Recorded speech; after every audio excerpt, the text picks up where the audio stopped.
You might remember that a couple of weeks ago, in a very brief, short little lesson that I gave, I said that I had a question, or somebody asked me a question regarding these passages. And here we go. And I kind of touched on the first passage, the first verse, but these passages really need to be taught together.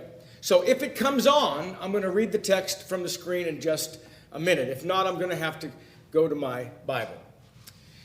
In Matthew chapter 9, we want to begin there. Jesus spoke these words in response to a question given in the previous verse. In Matthew chapter 9, I want to begin reading there in verse 15. And Jesus said to them, "Can the friends of the bridegroom mourn as long as the bridegroom is with them?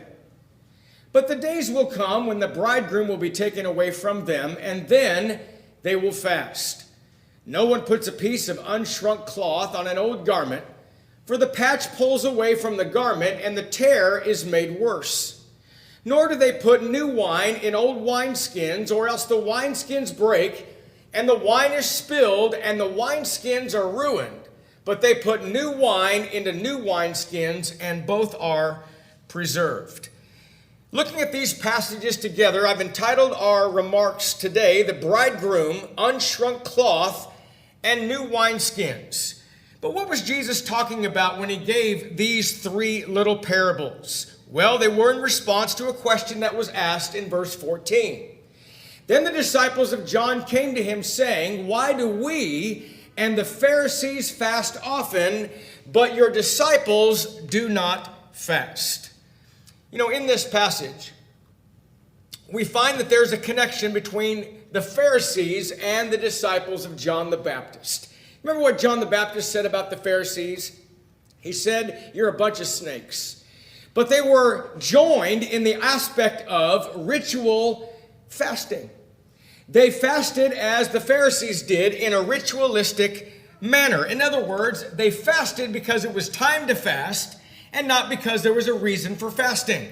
You might remember that Pharisee that came to the temple to pray with that publican, and he said, "I fast twice in a week." What was he talking about? He was talking about the fasting often, the ritualistic fasting. In other words, it's Tuesday, it's the day of fast, I will fast. And that's what he was talking about.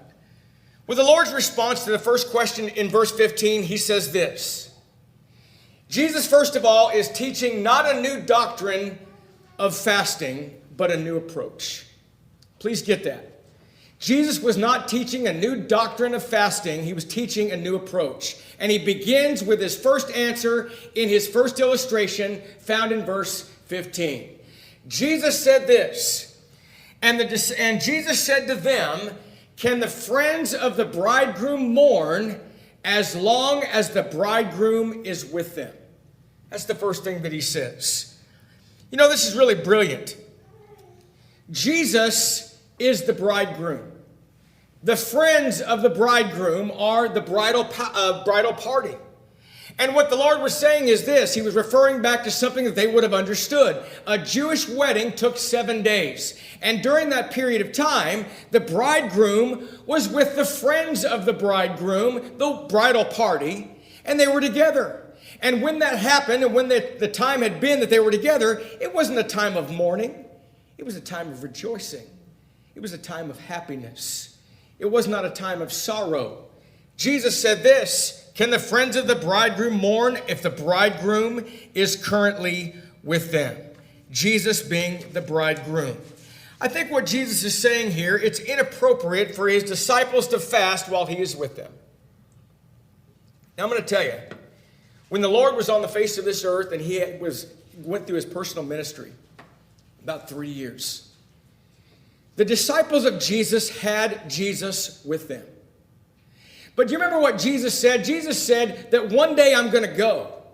And they didn't want him to go. But Jesus said, "It's expedient that I go. I got to go." They didn't want the Lord to leave them. They had existed during that 3-year period of time with Jesus in their midst, in their presence, right with them. Wonderful time, a time of rejoicing. But there would be a time when Jesus would be taken away. So what he's saying is this. The lesson he's teaching is this.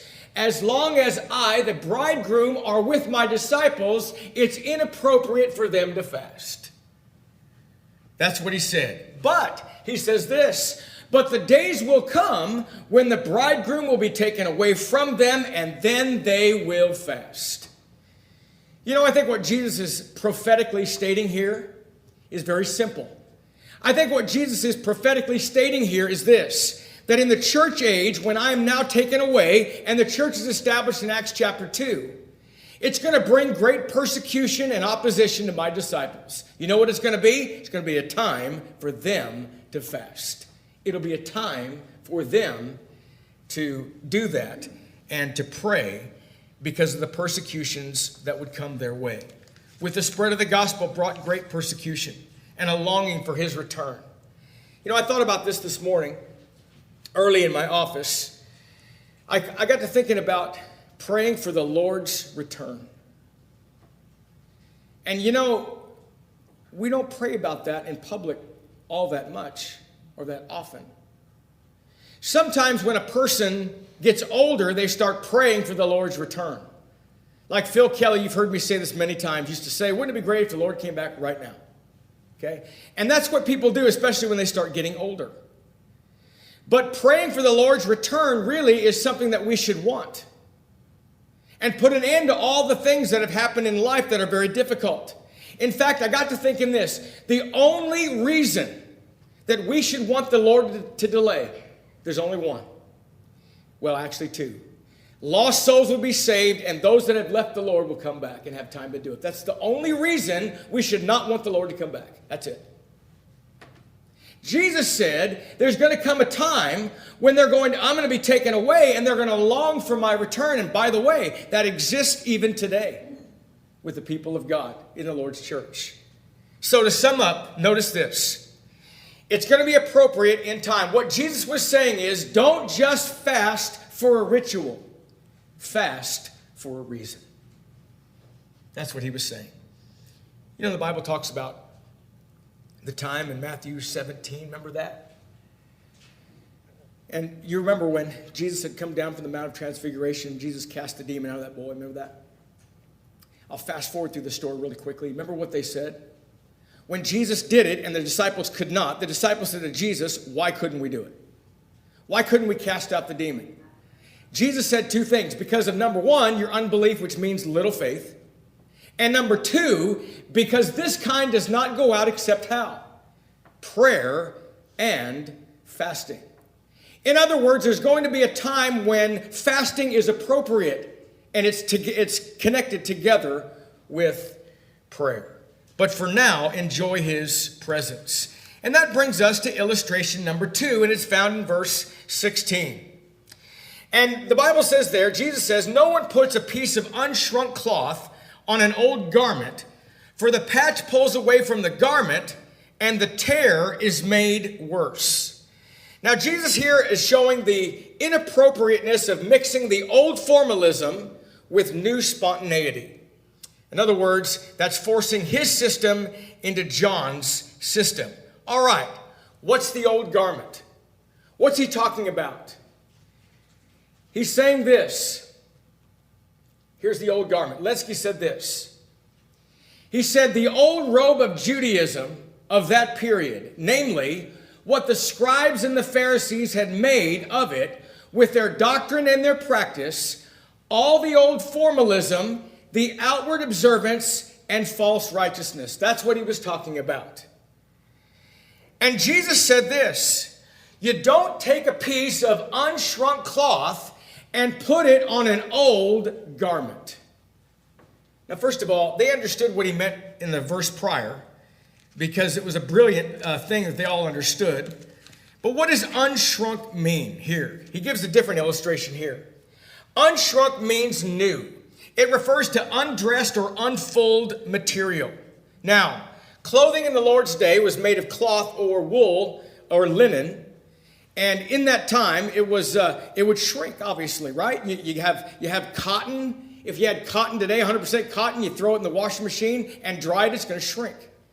So the old garment that he's picturing here is the garment of the day that was made of wool or linen, and everybody understood when you take that garment and you wash it, it's going to shrink.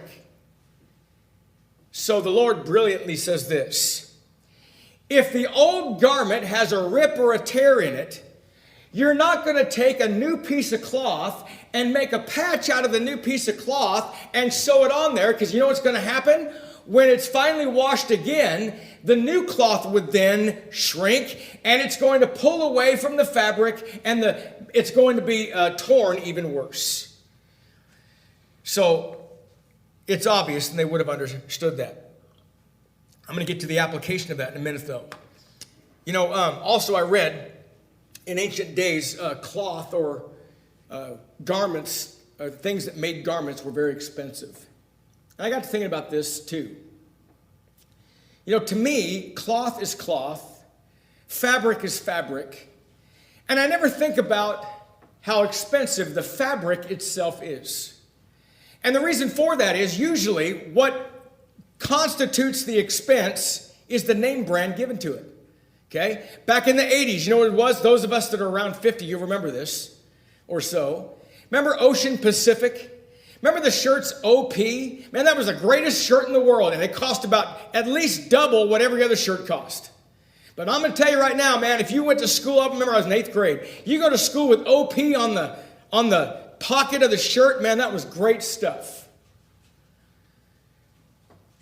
The Sanders family lived in our hometown. They had 5 boys.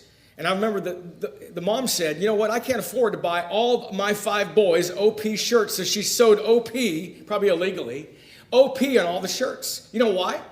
Because the garment with the name brand makes it expensive. I said all that to say this: the garment or the cloth back in those days was expensive itself. So it's a brilliant idea that the Lord is saying. He's saying, you understand this, you wouldn't waste an old garment by taking a new piece of cloth and sewing the new piece of cloth on the garment, and when it shrinks, the whole thing is ruined. You wouldn't do that. Now, it'd be unwise to do that. Luke adds this, though. Luke said this. He adds in Luke chapter 5 and verse 36. Then he spoke a parable to them. This is about Jesus. No one puts a piece from a new garment on an old one. Otherwise, the new makes a tear. And also, this is what Luke adds: the piece that was taken out of the new does not match the old. Very important. It would be unsightly. It doesn't match. Robertson said this: the patch thus does more harm than good. Kaufman said this. Here's the application, by the way. Here's the application. The application is that Jesus did not come to apply Christianity, please get this, here's the application, as a new patch upon the old garment of Judaism. Christianity was not designed as an addition to Judaism, not as a patch upon an old system, but as an excitingly new and different religion altogether. And that's what he was saying. And he said it this way: you don't put a new patch, you don't take a new patch and put it on an old garment. Now, so far, that's kind of easy to understand. I think we can all understand that. We understand the bridegroom, understand the bridal party. They're not going to mourn with the bridegroom still with them. We get that. Jesus is the bridegroom. Disciples are the bridal party, or the friends of the bridegroom. We get that. We also understand about the unshrunk cloth, or the new cloth that's placed on an old garment. We get that too. But now we come to the next one. And I'm going to tell you, you can read all manner of ideas regarding the next illustration that he gives. And we'll spend the rest of our time on this illustration. What was he talking about? Then he says, as a third illustration, nor do they put new wine in old wine skins, or else the wineskins break, the wine is spilled, and the wineskins are ruined. But they put new wine into new wineskins, and both are preserved. Jesus now switches from garments to wineskins. In fact, the King James calls it bottles. I'm so glad the New King James calls it wineskins, because actually the direct rendering is this: skin bottles. You could trace that all the way back to the book of Genesis. They had goat skins, and they would take goat skins, and those goat skins, they would make a wineskin out of it. They'd make a bottle out of it, and it was used in the Near East to carry water or grape juice. Now, old wineskins, important what these represent to understand the application. First of all, the description literally of an old wineskin were worn out and brittle with age and already stretched to capacity. They were already stretched. Okay? New wine refers to unfermented grape juice. Keep that in your mind, please. Old wineskins had been stretched to capacity. They were brittle. They were old. New wine is unfermented grape juice. Okay? Now, let me tell you what many commentators would say. This is what they say. They say this. You see, what the Lord was talking about is, if you put new wine in an old wineskin, and the new wine over time ferments, which everybody expects it to do, then what's going to happen is, during the fermentation process, it expands, and when that happens, the old wineskin that was brittle and cracked and stretched to capacity is going to bust open, and all the liquid's going to come out, and what's going to happen? The wineskin itself is ruined, and the wine itself, or the grape juice that's inside, is also ruined, because it's going to happen when fermentation kicks in. I heard that my whole life. Not so fast. Let's notice what the Lord said. But they put new wine, get this please. They put new wine in new wineskins, and both are preserved. The indication here does not appear at all to be that Jesus is talking about fermentation. He's saying this: you take the new wine, which is the unfermented grape juice, and you put it in a new wineskin to preserve it. That's what the Lord said. He said both are preserved. Okay? Now, the other way, grape juice in old wineskins, not a good idea. But if you want to preserve it, notice what he says: you put it in a new wineskin. In fact, it actually keeps it from fermenting. Now, I read this too. If you took a wineskin, okay, and you put grape juice in it, and you seal it up, okay, you seal it up. If in fact the new wine or the grape juice could ferment and expand, it would bust it wide open whether or not the wineskin was new or old. It wouldn't matter. If that was the Lord's point, if it could ferment. Because here's the idea, what people so often say, this is for the fermentation process. We want to put it in a wineskin so it ferments. Not so, said Jesus. You put it in a new wineskin to preserve it. Okay? Now, further, this is why. When I said the idea of if you put it in a wineskin and seal it up, and if it could ferment. A cubic inch of sugar transformed into carbonic gas takes up about 40 times more room. If that is the case and you seal up a new wineskin, it doesn't matter if it's new or not. Watch, a cubic inch of sugar transformed into carbonic gas, look what's going to happen. It's going to take up 40 times more room. It'll blow that thing wide open. So obviously the Lord is not talking about fermentation. He is talking about preservation. He is talking about preserving that which is the new wine. Now, interestingly, both are preserved. I also read this, though I thought this was interesting, that there's evidence that at the time that a skin is made ready by the tanning process, they had the tanners, such and such, the tanner. When they tanned the hide, the goat skin, I actually read that by the time the goat skin was ready, to be a wineskin. Through the tanning process, it actually had antiseptic qualities. So it aided in the preservation of whatever was put inside.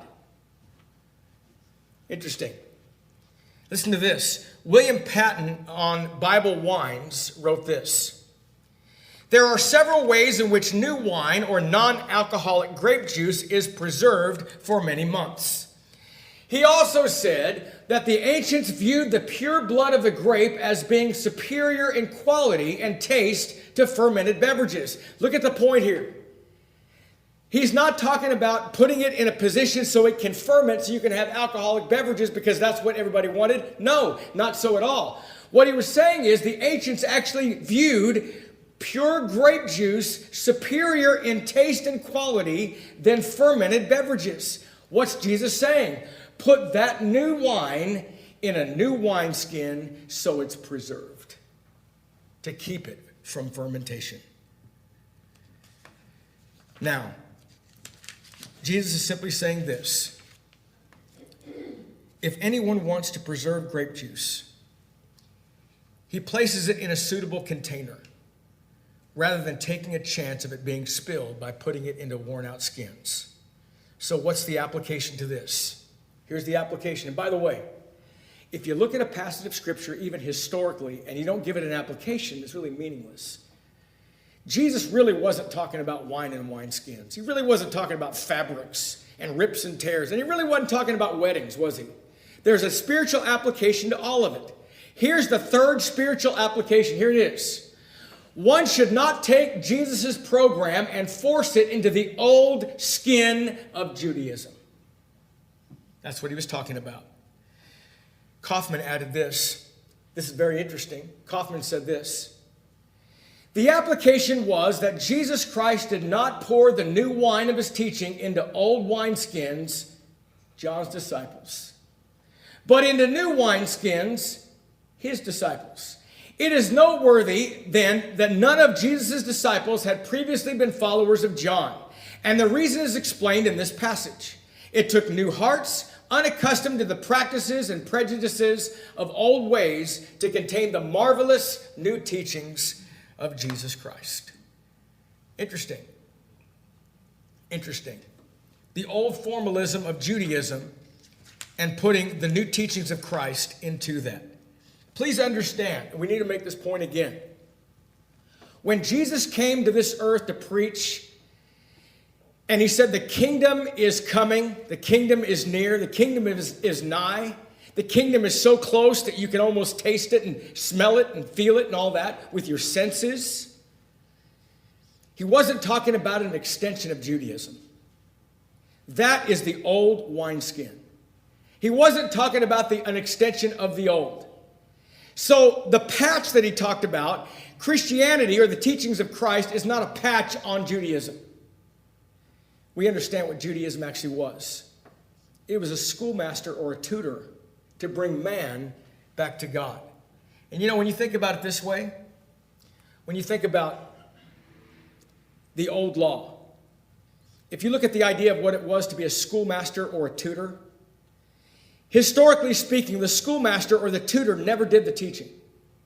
The only thing that the schoolmaster did is they picked up the student, the pupil, and brought the student to the master teacher. The practical application of that is this. The old law of Judaism was a schoolmaster or the teacher. They didn't do the tutor. They didn't do the teaching. They brought the student, the disciple, to Jesus Christ, the master teacher.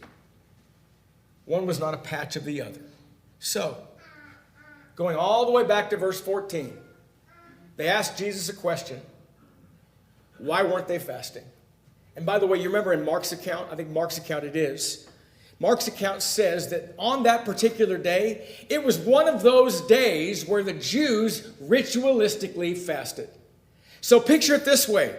You have Jesus and his disciples being very conspicuous, sticking out like a sore thumb.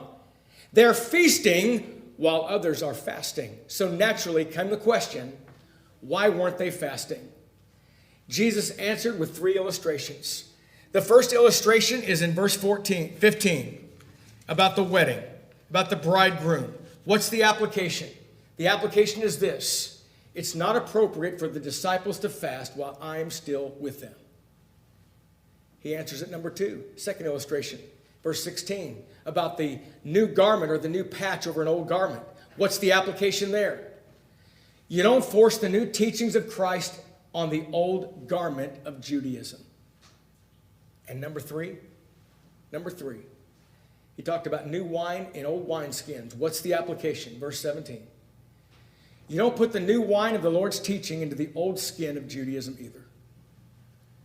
All of that brought Jesus Christ to the cross, where he would fulfill everything. He'd be nailed to the cross. He would die for the sins of the world. And when he would die for the sins of the world, he was buried in that tomb. He rose from the dead. He spent 40 days with his disciples, and then he ascended to heaven. And you know what? Now we're in the period of time where the new teachings of the New Testament are being taught. And we take that story of the New Testament, we take the story of the new teachings of Christ to the world, and it's done by the means of the church. I hope that these are an explanation that perhaps is understandable regarding these 3 verses. I know these 3 verses are oftentimes, what in the world is he talking about? It looks like these 3 verses are just planted in the middle of the chapter. But remember this, here they are, and then I'm finished. Once again, it's not appropriate for the disciples to fast while I'm still with them. You don't force the new teaching of Christ on the old garment of Judaism, and you don't put the new wine of the Lord's teaching into the old skin of Judaism either. We thank you for listening to our podcast put on by the Church of Christ at 2215 Plans Road in Bakersfield. If you would like any additional information or you would like to receive a free Bible correspondence course by mail, please email us at info@churchofchristbakersfield.com. Our service times are Sundays at 10:30 a.m. and 5 p.m. and Wednesdays at 7:30 p.m. Please make plans to join us. We would love for you to be our honored guest.